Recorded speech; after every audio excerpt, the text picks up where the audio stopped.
very big welcome to today's event, which is the latest instalment of our Race Network Leaders and Future Leaders series. Now over 1,500 ethnic minority chairs within that group. I'm Raj Tulsiani, Chief Executive of Green Park, and alongside Javed, co-founder of Race Equality Matters. I'm also delighted that today we'll be joined by speakers from Auto Trader and the London Borough of Newham, talking about their experiences and challenges they've overcome in this specialist area. So thank you all for joining us today as we share the importance and impact of reverse and reciprocal mentoring to help tackle racial inequality, and also make sure that people don't mess it up or make it a performative measure, use it for window dressing or for other reasons. You know, it's really up to us to ensure that things that are done for us also involve us and are created so they actually create an impact and not just marketing minutes. So today's session hopefully will be fast-paced and interactive. I read that all the time when I'm chairing these. Generally they're fast-paced, interactive depends on the crowd. So there's going to be a poll and some collaborative discussions. You'll hear from our speakers. There'll be an opportunity for Q&A. We've already had 300 questions asked. So if you do have something, please do put it in the chat and we'll try and respond to it. We'll also share with you the key themes and activities for Race Equality Week 2023. And then I've got an exclusive for you, some initial findings from Green Park's Inclusive Leadership Research Project, which we appreciate those of you who contributed to that over the last 6 months or so. We'll end on the dot at 5:45. So before we start, standard housekeeping, we should all be reasonably used to this after 2 years of virtual meetings. So we'll be recording it for you to have access to later. We'll put them in the chat. We'll do our best to answer them. Your sound will be auto-disabled until the discussion groups. Do please tweet and use social media content during or after the event to see, you'll see our handles on the right-hand side there. If you don't already, please do follow us on LinkedIn. This will keep you up to date with our plans, opportunities, free events, and signposting other great work that other people are doing in the space. So as you hopefully will know, our focus is providing you with the tools to make a real impact. This includes creating concepts and co-creating concepts with people from the variety of groups we run under Race Equality Matters to make sure that we're actually creating solutions that are designed with those with your lived experience of racial inequality in mind. So we're not a marketing company, we're not consultancy, we're here to actually just create a better world of work. Particularly as so many firms say they want to do it, well, let's just show them what works. We'll also try and shine a light on other solutions that make an impact, whether they're from us or anybody else. If it works, and it might work for you. Briefly about our solutions, the first is Race Equality Week, which runs this year, it's the 6th to 12th of February. Last year, I think we had about 5 million people benefit from that in over 2,000 companies. The second is Safe Space, which is a 2-hour facilitated dialogue between 3 and 5 board or senior members and up to 10 ethnic minority colleagues to create a protected and structured environment that enables brave conversations, allows people to have uncomfortable discussions that don't turn into becoming career limiting, and make everything action and oriented focus. So there's a structure there. People are very welcome to it. It's free. It's been amended and used by lots of great firms, and we've taken learning back to make sure it was updated. The third is the Big Promise, which is all about turning words into action, focus really on individual responsibilities, but many organizations have taken that and used it as part of their kind of leadership commitment. The fourth we call Tea Break, which enables organizations to hear how people are thinking and feeling and to use these insights into decision-making going forward to become more inclusive. And because we're getting these from hundreds of organizations, we're able to see trends, we're able to see things that work. Something that definitely has worked, which has just recently won the Gold Award for the Goretti Prize, which I'm informed is something to do with marketing, is My Name Is. And My Name Is, which was about the importance of pronouncing other people's names correctly and using phonetic spellings to support this, to be a start to tackle micro-incivilities and microaggressions in the workplace. They got 1.75 billion hits in the first month.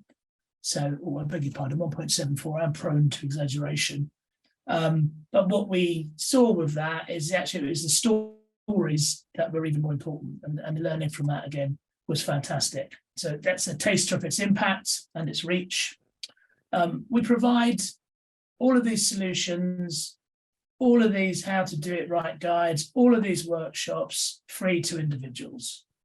So, and we're not going to make, we're just trying to be a conduit between things that are done properly or worked really well on, overcome problems that we know people face, and say, look, this is how we did it. Let's make it relevant to you. We couldn't do that without our partners, the Collaborative, British Telecom, and Green Park. A fine firm, Green Park, if I say so myself. And some of the other people who've helped us greatly along the way, like the DMA, Auto Trader, Edelman, who were instrumental in that the My Name Is campaign, HS2, Network Rail, and some others you can see there. So we can't do that. We can't keep going. We certainly can't keep it free without help. And today we've got some speakers who are giving their time to us, but we are a not-for-profit, and we're really keen to further the reach and impact and sharing of how to measure impact in organisations. So if your organisation would like to get involved and help support the work or be a sponsor, please do get in touch. To find out more, obviously let the team know or go through our website or contact myself or Jarvid. Your support will mean that we can unite more people in organisations into being part of this movement to accelerate change. And of course, what we all have seen is the narrative changed, and now we're going to have to make sure that the skill catches up. So we're doing things that actually make a difference. So we will start with a poll, so people know who's in the room, get a feeling for it.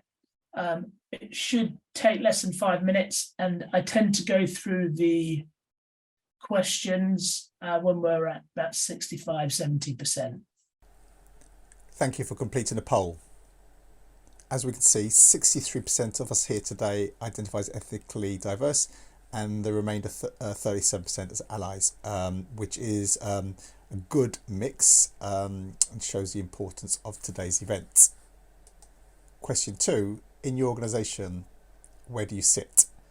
So 22% are D&I professionals, 70% HR professionals, 22% race network leads, and 18% race network members. And 20% here today are senior leaders, so it's good to have so many of you joining us to collaborate and learn from each other. Question 3, why have you joined today's event? So top scores, 71% to learn and 70% to get ideas. And third in the list is 47%, so 1 in 2 of us to be inspired. We'll do our best for all of these today. Question 4, has your organisation run any types of mentoring? So as we can see here, 50%, so half of us, traditional mentoring, 23% reverse mentoring, and 10% reciprocal mentoring. 94% of us know the difference, which is good, and 25% have had no mentoring experience. How well do you think your organisation tackles race inequality? So fairly well to really well is only 27%, which leaves 73% saying a little, not enough, or not at all. So we still have a long way to go. We'd love to hear from them organisations that are doing really well and can shine a light on the impact you are making. Question 6, does your race network have a senior sponsor? So 58% said yes. We are normally around the 60% mark, so this is good and really important if we have the backing of senior leaders and sponsors. Question 7, do you feel your network has influence in your organisation? 30% think a good amount and a great deal. 35% not enough and not at all, and 35% a little. So in essence, 2/3 of us feel the race networks aren't having the influence we need, which says a lot, and maybe how much value an organisation does put into its networks. Do you feel your senior leaders and managers are committed to tackling race inequality? So this is one of our lowest scores of only 41% saying yes. The majority are saying a little but not enough or not at all. Question 9, in your organisation, who do you think is playing a key part in tackling race inequality? Participants had a choice of as many as they'd like. What clearly stands out here is 67% believe it's their ethnically diverse colleagues, and then 48% the D&I function. 29% think their leaders are, and only 37% think allies are playing a key part. Sadly, 23%, that's 1 in 4, feel very few people are making an impact. This emphasises our theme for Race Equality Week in 2023 being it's everyone's business. Final question, in your organisation, in general, what part do allies play in tackling race inequality? Only 4% believe the majority of allies are making an impact. I think this sums up and explains why progress is so slow, and sadly for some organisations is going backwards. A further 35% feel a fair number make an impact, and then 40% feel very few make an impact, or they take no or little action whatsoever. I think there's a space here that we really need to look at. And hopefully, and this is why we believe reciprocal mentoring will play a key part in changing these figures for the future. Thank you again for all your time in contributing to this poll. Okay, so not everyone is interested in this, so I'll try and crack through it and detail or these traits linked to organisational efficiency, productivity through using inclusion as a form of competitive advantage. Then more than happy to talk to you offline. So, slide 1. I'm going to talk to you about some research we conducted from June 2022. The research explored the challenges senior leaders across industries faced. Some of it was about what issues were keeping them awake at night, but our study was basically worked around understanding the leadership attributes that were believed would differentiate outstanding, successful leaders of the future. And we put a very kind of clear lens on that. So the research paper will be out later, but we want to make it available to REM first, because there's lots of people in this wider REM network who contributed to this at an early stage. So, thank you. So slide 2, what did we look at? Given what we know about the future world of work, uncertainty, etc., we looked at leadership through 4 lenses. What it takes to lead ED&I around impact, around making a difference to the bottom line or service level provision. What it takes to lead complex change and transformation.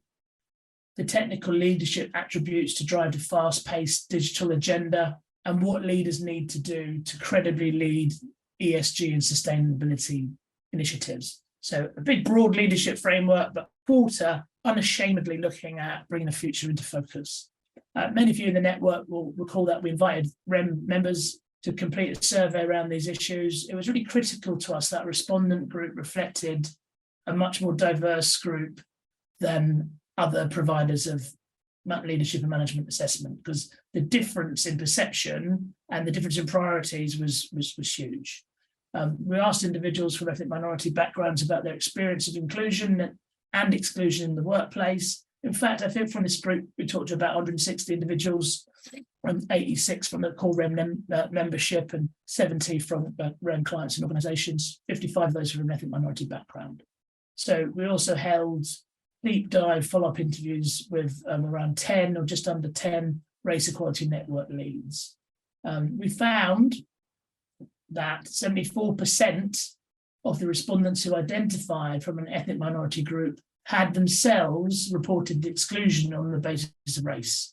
So even in 2022, it's at 74%. The intersectional lens was massive, right? 84% felt excluded on the basis of another protected characteristic: age, gender, socioeconomic background, education, and values featured most strongly. And overall, and this is, if you're going to remember one thing I say today, apart from thank you, remember this: 3% felt that senior leaders in their organisation were well equipped to lead against future challenges. So what did this tell us about what the important characteristics for a future ready leader might be based on that response and people's insights? well, there's some words there that will be very familiar with you. What are the things that 97% of respondents felt needed to be more prominent and developed in their future leaders? So the vast majority of people came up with this word cloud. At the moment, they're just words on a page, but of course, what we did is we worked with our educational psychologists, oxites, researchers, and specialists to try and work out what those words actually meant to their respondents and how we could measure capability and credibility against a leadership framework using that insight. So putting all of this together, we developed the Prosper Leadership Index that defines those characteristics that will drive future leadership success, specifically with that quadrant that is unashamedly looking at uncertainty in the future. And through this, you see 4 lenses: knowing oneself, core, resilience, self-awareness and control. Every leadership framework has that. Secondly, leading people, influencing with purpose, forging diverse connections outside the usual. Advances inclusion. As a third, active advocacy, building future talent, ensuring that all voices are heard in the team, and driving transformation, setting a strategic vision and driving innovation and change. So we're already using this model to ensure not only do we help identify, develop, and retain future leaders, but when we're doing non-leadership development work, and we put about 220 people on boards every year, approximately 35% of those are from ethnic minority backgrounds, it actually helps level the playing field and get people to look at the mandate that they're creating, as opposed to looking at people who might be looking different, but act and look at the problems in exactly the same way. So next week, we're going to invite REM members to pilot the first ever deep dive in this researched inclusive leadership tool. So, if you want to do it, please do. For everyone who does it, I will give £100 to REM. So just thank you for your time. And as I said from the outset, we want to make sure that the people who's helped us build and co-created this new way of looking at leadership will get first access to the research findings and the recommendations that come out of it on what is going to help attract, retain, and improve talent in our complex organizations. In the meantime, if you're interested in that or anything else, I'm available on LinkedIn or through the REM website. Java, thank you ever so much for supporting this bit of research. 3% of people think that their leaders are well equipped for the future. That's very sobering. Thanks, Raj. Fantastic. And I think, as Raj said, we managed to get some really in-depth intersectionality there because of the race equality methods network contributing. So thank you all for doing that. Next slide, please. One of the solutions, what was also in the research was asking what will make a difference and impact. And actually, reciprocal and reverse mentoring came up as a solution that will make a difference. So that's why it's very relevant to today's event. So what I'd like to just do, about to introduce Bernard and Manjeet, asking their experience of running or being involved in the program. But if we could just show a quick video from our friends at Network Rail to explain the difference between the 3 types of mentoring. Just to say, the sound should be okay. It might be a bit laggy, so I do apologize for broadband issues.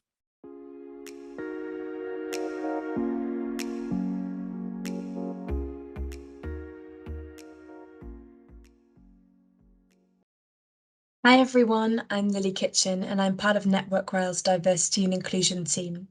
Here at Network Rail, we run traditional, reverse and reciprocal mentoring programs. But what's the difference between the 3? Well, traditional mentoring usually involves a senior leader or somebody with more experience in a particular area, supporting a less experienced colleague with their career development. Reverse mentoring is still a one-way mentoring process, but this time the more junior colleague shares their lived experience through a diversity and inclusion lens with the senior leader to help that leader really deepen their understanding of what it's like to be a Black woman or a disabled employee, for example, within the organisation. Reciprocal mentoring is a two-way mentoring process which combines both traditional and reverse mentoring.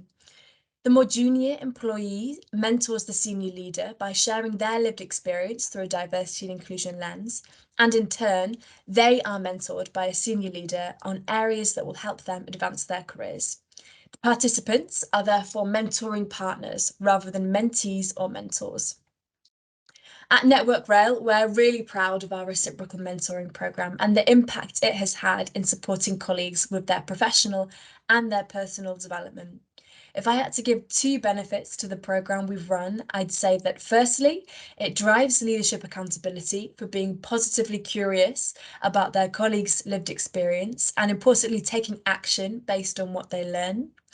And secondly, it gives greater visibility to colleagues who might not have otherwise had access to our senior leaders.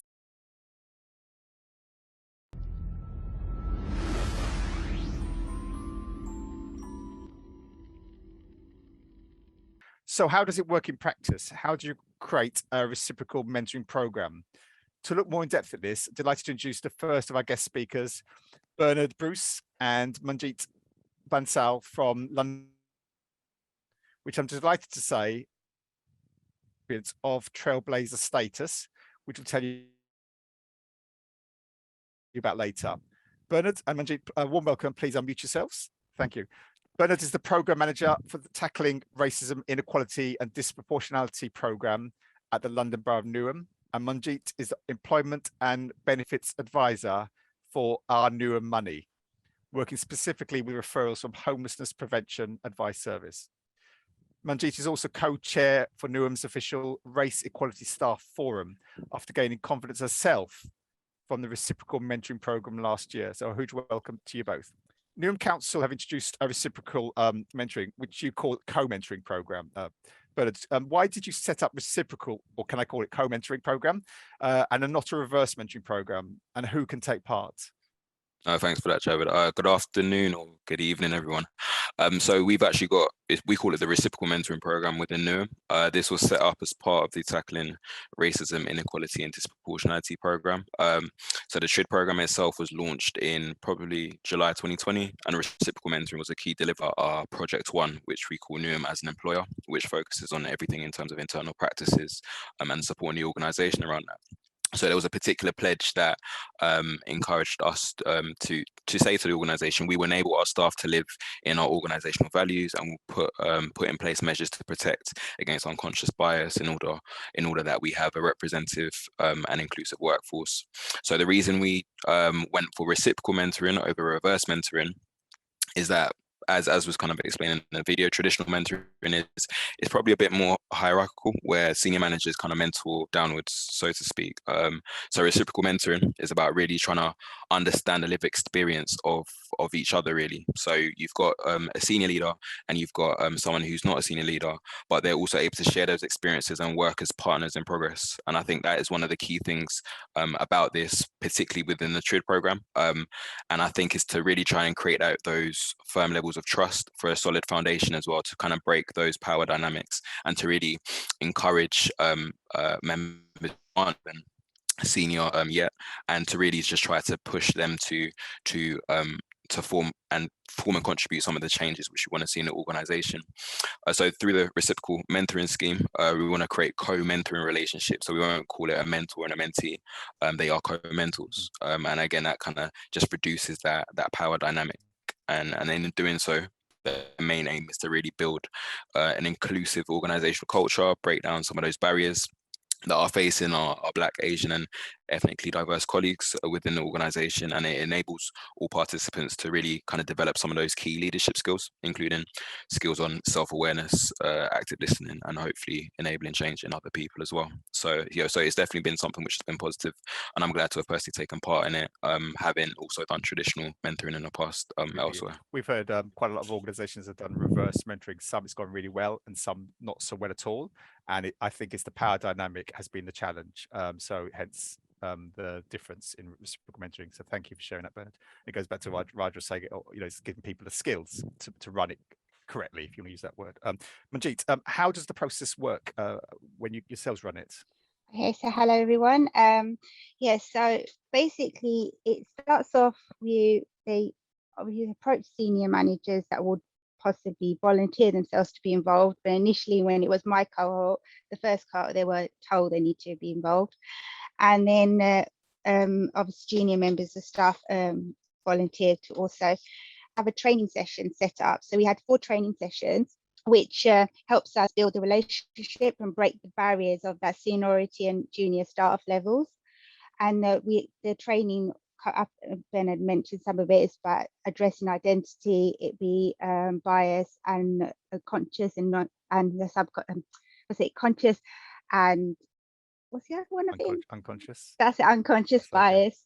Yeah. In it actually looked at how our purpose of why we want to be part of this scheme. So it addressed all of this type of training. We need to break those barriers, and then it ran with we had to have 5 to 6 sessions of having the partnership of this mentoring scheme, and then we always had teams. We had monitoring on that where they asked us how it went along, but to avoid having, because we got the seniority and junior staff, it was split into groups. So you had part A and part B groups, and we had so we could catch up on exactly what was being, how, if we felt comfortable, if there's anything else we need to address that we couldn't address amongst our sessions. I don't know if that made sense. So sorry. No, thank you. And I think quite important. So after the program, was there any follow-up? Yes, so we did have follow-up. So once we had our 5 to 6 sessions, and I say 5 to 6 only because I've continuously had my sessions. So I've had about 10, 11 odd sessions with my mentor. But after we had initial follow, the whole process had turned out, what could we improve on, leading on continuing to deliver this program within the council, or what we should do next. And then we've got another one a whole year afterwards, which is happening next month. Brilliant, thank you. I think important is, it's an activity, if you can use that word. For a question to both of you, if I start with Bernard, what would you say the impact it has had on the organisation, the race network, and yourself personally? I think it's been very beneficial, and I'm not just saying that because it's part of the program, but Manji will probably be able to speak about how it's really affected her, and it's kind of led her to becoming the co-chair for the Race Equality Staff Forum. But I think it encourages action, and I think particularly when talking about issues of race, as with many other wider protected characteristics, it can't always be up to the ethnically diverse person to fix it.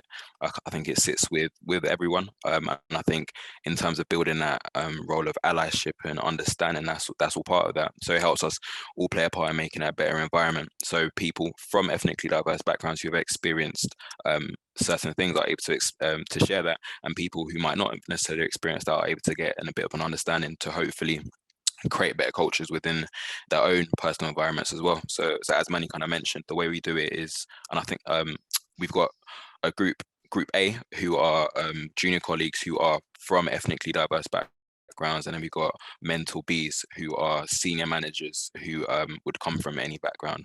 So a mentor from group A and a mentor from group B are matched. So it's to really address those issues of racial inequality as well, to really get our understanding. And I think from the poll earlier that Raj mentioned, most organisations, 67% race is being tackled or driven by ethnically diverse colleagues, and as I said, not enough of allies or senior leaders. And I think, as you said, this will help 100%. inform, educate, and I said action driven. Then 100% beneficial, I guess, in hearing from someone who's been in the organisation a bit longer than me, on some of the issues that they may have had to deal with. So in terms of looking to support them, but also they've been able to really support me in the work I'm doing, and to give fresh ideas, a fresh approach. And separately, I think it just allows me to step out of that bubble and remember why I was so passionate about getting involved with the program in the first place. And I guess it's not an easy topic to deal with, and I know we've got lots of race network leaders here, and sometimes it can be draining to sometimes do something with change, being seen particularly on a national, international level. So it can get very easy to just get down on that. I think it allowed me to kind of step out of it, remind myself why I'm doing this again, and give me a better understanding as to other issues for other people. Thank you. And same question for you, Manjeet.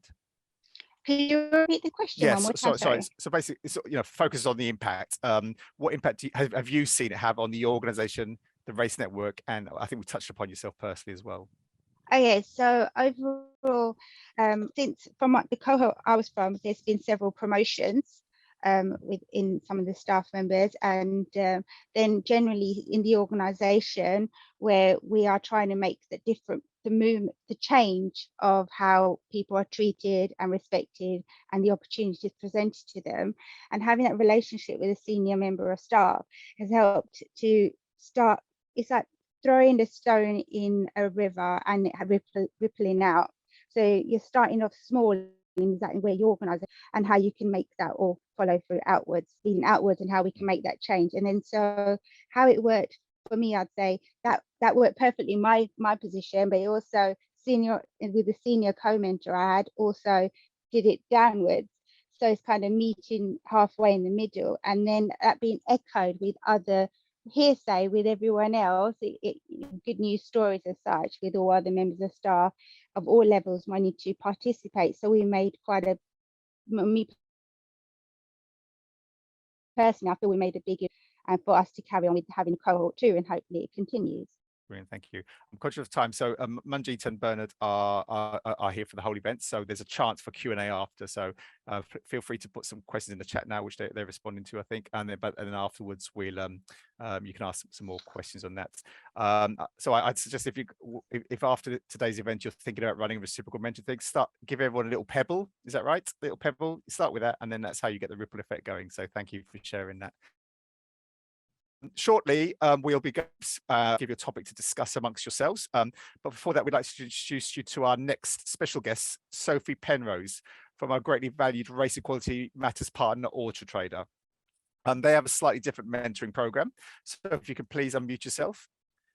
Sophie quickly progressed to senior engineer and has now service improvement role, driven by completing Auto Trader's Diverse Talent Accelerator program. Since starting at Auto Trader, Sophie has been an active facilitator of their ethnicity network, BAME, but it's BAME as in building a multicultural environment. So that's BAME, building a multicultural environment, and recently stepped up as co-lead. So a huge welcome to you, Sophie. You mentioned when we first started speaking to yourselves, you initially ran some speed mentoring sessions. Can you tell us a bit about these and why you decided to run speed mentoring? Yes, and I just want to say thanks for having me as well. So since the inception of our network, which is BAME Network, or Building a Multicultural Environment, one of the key focuses that we've had, it's been on education and awareness, because we realise that it's very important to create allyship amongst our colleagues, to further continue to create a culture of inclusion at Auto Trader. So basically, as a network, we decided that we wanted to run a series of speed reverse mentoring, we called it. And we initially ran an event with our senior leadership team, and that was like in January 2020. And then a year later, we actually then ran the same session, but virtually, with our board members. And the reason that we decided to do that is to be able to give people in those positions of power to make changes, to understand the lived experiences of ethnically diverse people, because we felt like in terms of the allyship journey, that was important to them to have that insight and understanding of, the experiences of those people. Thank you. So logistically, how does that work? So the first one that we did was in person, naturally, at that time, so in January 2020. And it was a 2-hour session, which we did after our workday. So the session initially started with an introduction and an update on the progress of the network and everything that we were doing and why we were running this event. And then the mentoring began. So how it worked was that there were 10 members of our BAME network and 10 senior leaders. So similar to speed dating, they each went to eat like a table each where there was a mentor, and they spent 10 minutes talking to that mentor, and then they switched round. So that's how it worked for the one with the senior leadership team. And then when we repeated it a year later, because we were in lockdown, we were like, okay, it's going to be a bit more challenging as to how we do this. So what we decided to do was to run it virtually. Obviously, it creates a bit of challenge then when you're running something virtually to create that sort of connect, especially when people might be sharing really vulnerable experiences that they've faced. So what we did is we created like a pre-preparation pack, which we sent to each board member before the event, and that had bios of the mentors on there. Also in that pack was some pre-reading that we got them to do to understand about allyship and just educate themselves a little bit further. And we asked them to also send back a video bio. So once they did that and sent back the video bio, our men included also shared a video bio of ourselves. So when it actually came to the day of the reverse mentoring event, we kind of had a brief some brief information about each other, so it wasn't like you were just going in blind really. And then we ran it in a similar way, but it was two 60-minute sessions where we did breakout rooms and 10 minutes basically in each breakout room. And that was how that one impact went. have you seen from the sessions? So first of all, in terms of the initial impact with the senior leaders, some of them immediately wanted to continue those conversations. So some of them actually booked sessions in straight afterwards to say, actually, I want to ask you a little bit more about this that came up. So that was one of the things that we noticed. The board members session was driven by the first session with the senior leadership team as well, because they shared their experience on the board and they were like, yeah, we really think this will be beneficial for us. So in terms of that, it was straight away we could see the impact and how well it was received. Off the back of that, we appointed a ethnically diverse person to the board as a result of them making further commitments to really drive change in this area.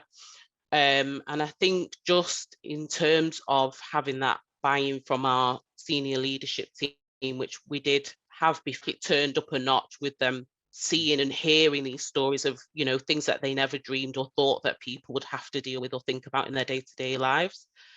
So I think it's changed their thinking. And in terms of how I can tell that is recently, obviously, the Queen passed away.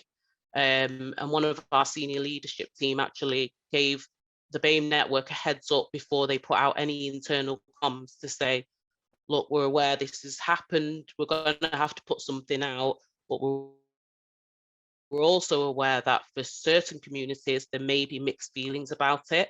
And they suggested, you know, host a chat space, a safe space for people to come and discuss how they're feeling. And for me, just knowing and experiencing that, you can tell the shift in their mindset, because that wouldn't have been something that would have happened before. Absolutely, thank you. And I wonder how many organizations did have that conversation to try and get it right. So thank you for that. And you know, around the corner we've got Black History Month, so we understand you're looking to run a mutual mentoring initiative. Can you tell us a bit more about that and how it works? Yeah, so we've got a few things happening during Black History Month, but mentoring is something that we really want to take further with those the success that we've had of the sessions with the leadership team. We want to sort of bring it and break it out into the business further.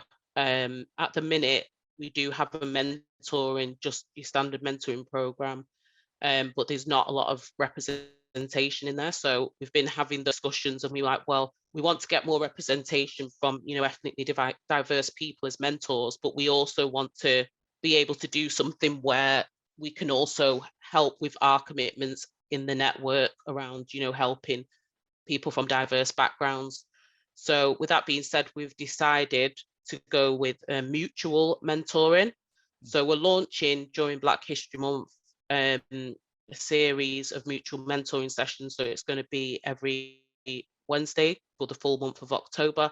And it's kind of like a drop-in, or you can book beforehand to come along and, you know, speak to someone from an ethnically diverse background.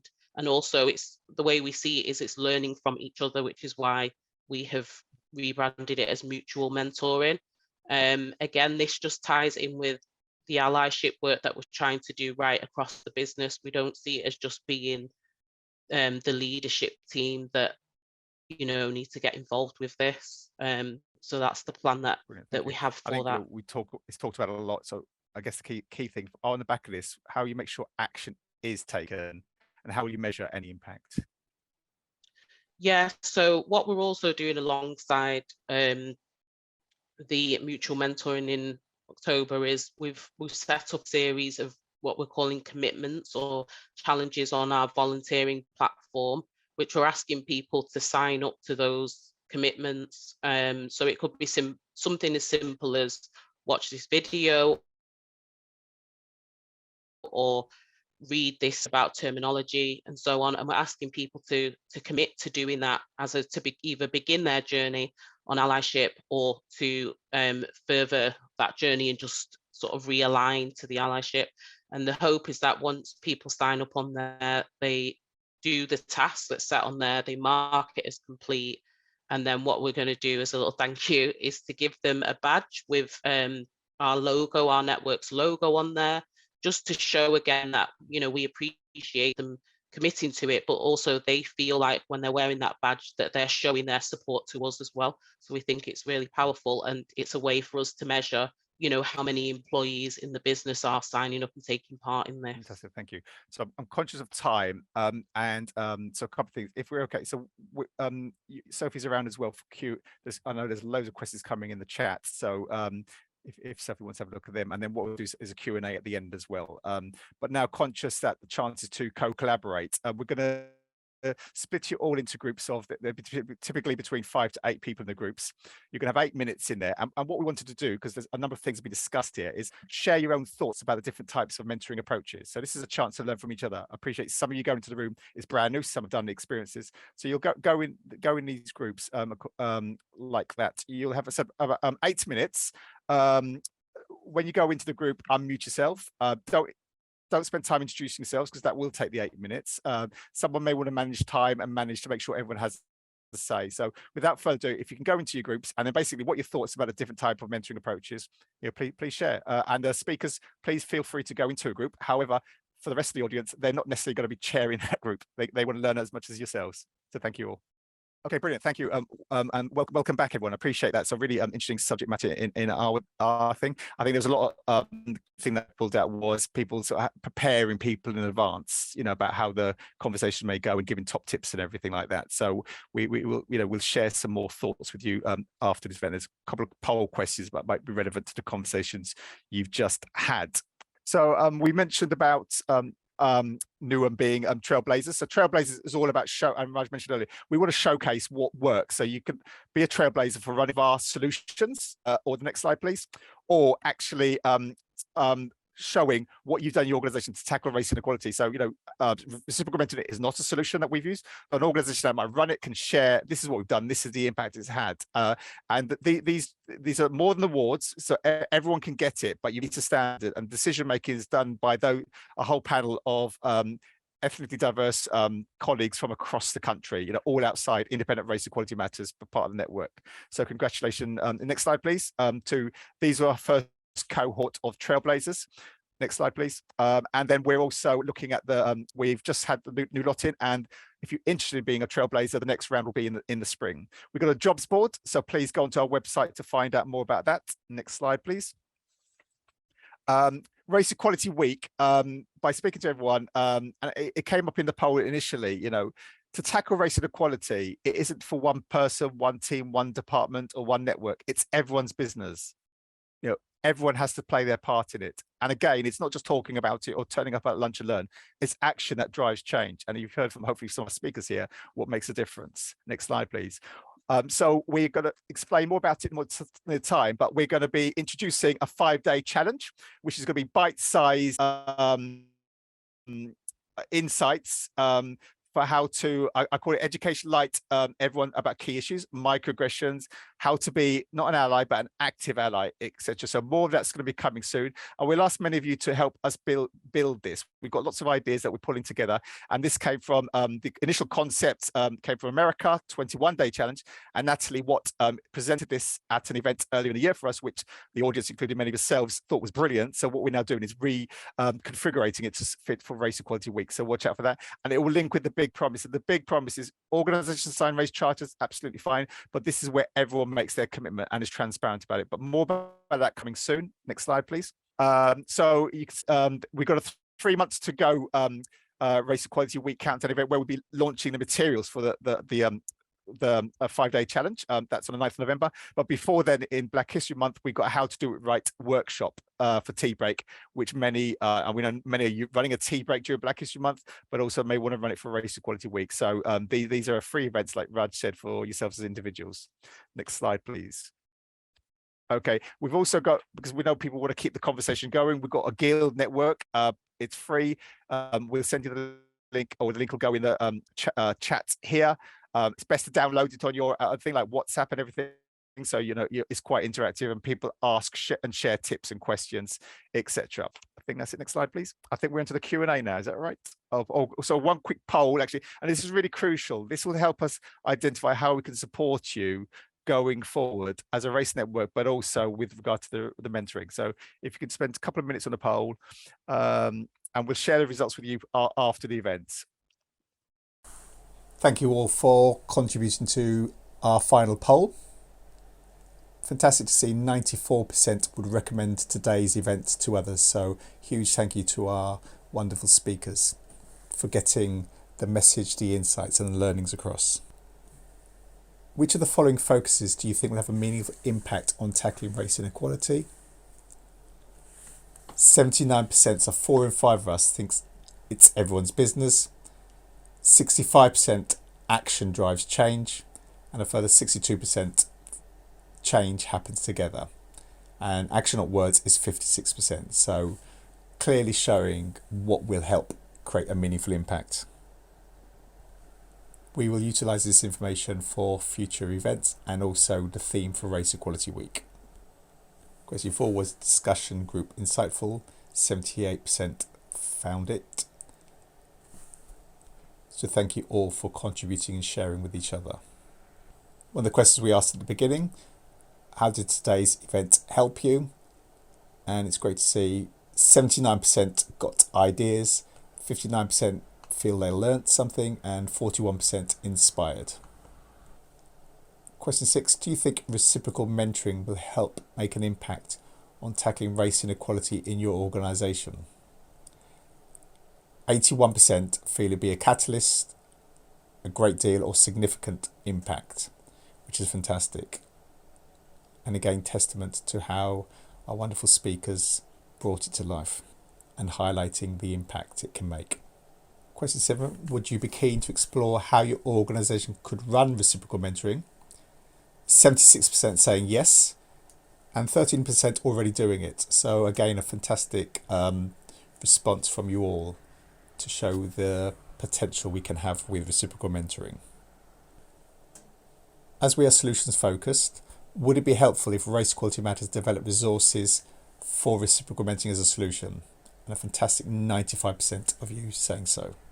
So it is something with funding that we will look to develop.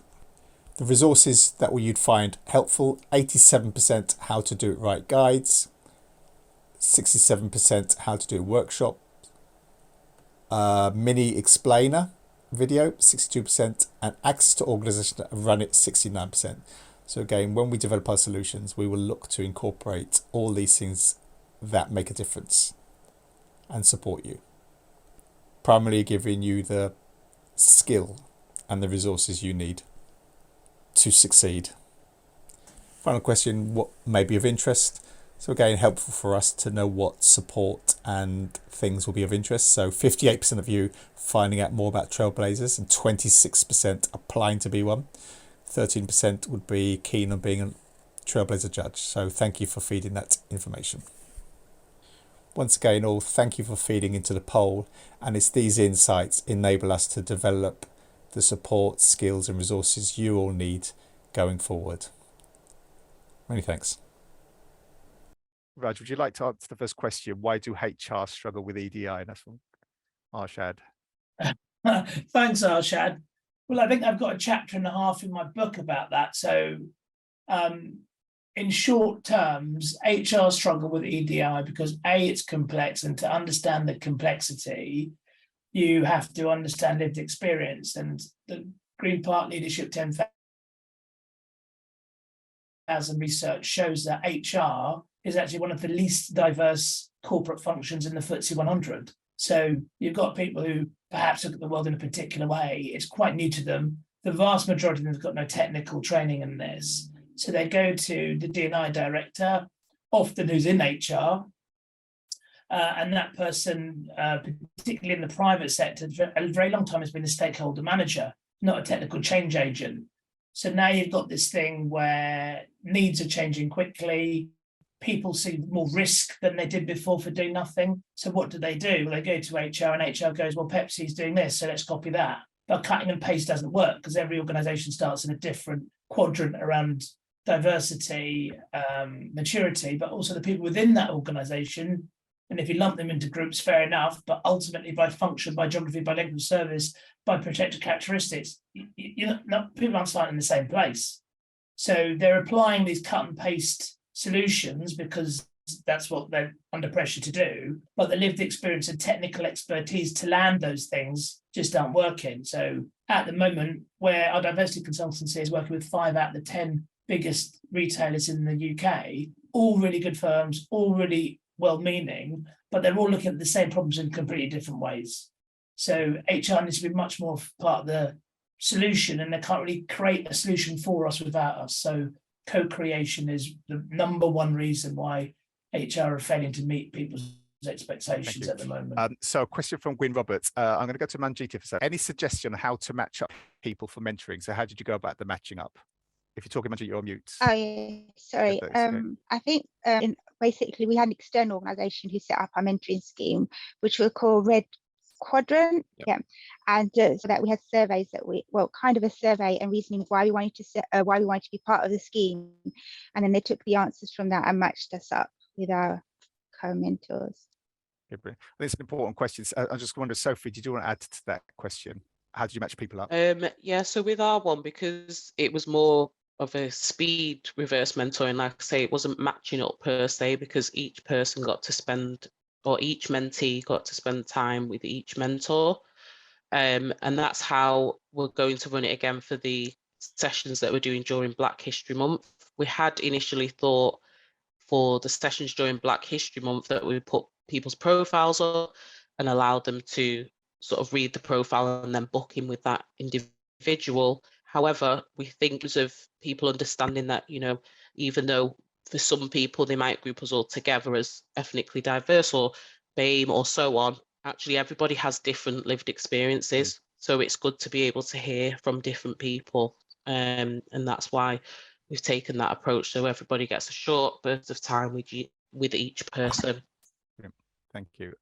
So Rachel James, starting the journey in HR, so good luck to yourself. Question from Jenny, I got to Bernard, if that's okay. I'm not sure what YT, sorry, how can you make YT people in power accept that YT privilege is a thing? My company is hot on gender balance, but when we mention race, they don't want to sit in that discomfort.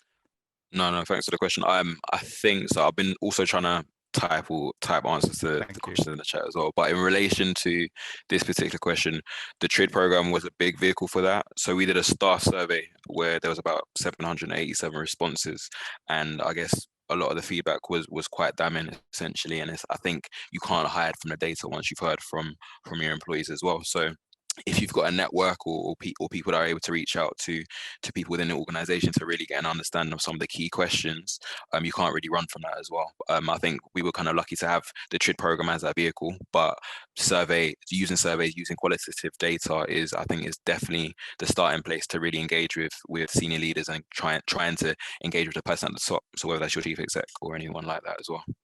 Okay, great, thank you. I'll try to take a couple more. So one is, I think it's from Jane Grayston. Ethnically diverse NHS students given a structure of safe spaces. This is for you, Manjit. I'm going to go, I'll explain why. But most people said, I'm fine. How to build sense of safety when people fear it will affect their progression, fear they'll be labeled as a troublemaker. So I guess it's when people speak up. Now you've gone through the process of I guess being open and honest. So how do you create a safe space and feel safe in expressing your feelings and thoughts? In the terms of reciprocal management, or just in general? Yeah. Okay. Give related experiences. So if we created a safe space, so that safe space meant you have to be fully open and share those experiences. But if it's a sense of, if you're feeling scared and you're coming across aggressive because you have something to say, then say it in a way where you can give an example and relate that to the person you're actually speaking to, so they can set up analogies so they can relate to what you're trying to say and what you're trying to put across to them, so it doesn't come across aggressive, and show that you're concerned about, obviously, one, it's affecting yourself and other colleagues or in the organization, but always go forward with the solution and not just come across saying something and then it comes across as a complaint, so you're working against the organization. Brilliant, thank you. I think some people in some organizations are ready and some aren't, and I think that's it. Final question, which I found, just lost it.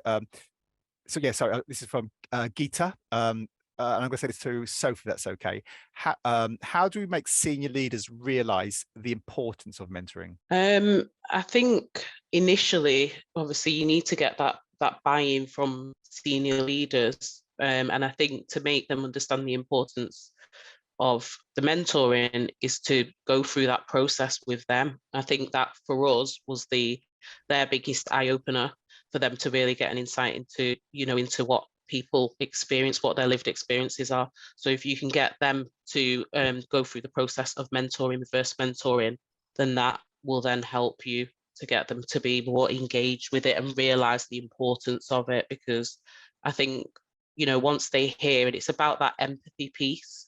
That's really what it is. It's to try and get them to have that empathy and understanding.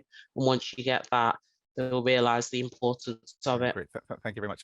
Sorry, there's a lady, and I've lost the trails, asking who provides reciprocal mentoring and reverse mentoring support. Now, if you just send us the contact details, then I'm sure Green Park and maybe their DICE department might be happy to have a conversation. So thank you for that.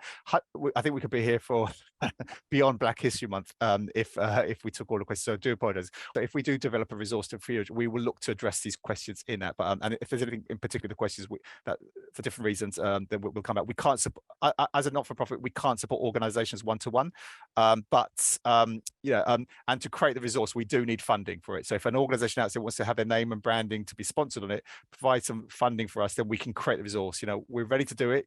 Yourselves want it, but we do need that funding. If I just hand over to Raj to wrap up, if that's okay, Raj. Yeah, huge thank you to our partners, sponsors, and supporters. Without them, it would be really difficult for us to offer these services and insights free. As I mentioned, we're not for profit, so if you'd like to help fund or explore sponsorship or marketing opportunities, please do get in touch. Massive thanks to Manjeet, Sophie, who's under the weather and did a fantastic job given the fact she's not 100%, and Bernard and Lily. If you haven't already done so, please do register on our website so you can stay up to date. Do follow us on LinkedIn and Twitter, and watch out for new jobs on our Race Equality Matters job board. Until they're skilled or at one of our upcoming events. Have a lovely evening, and thank you for sharing your valuable time with us.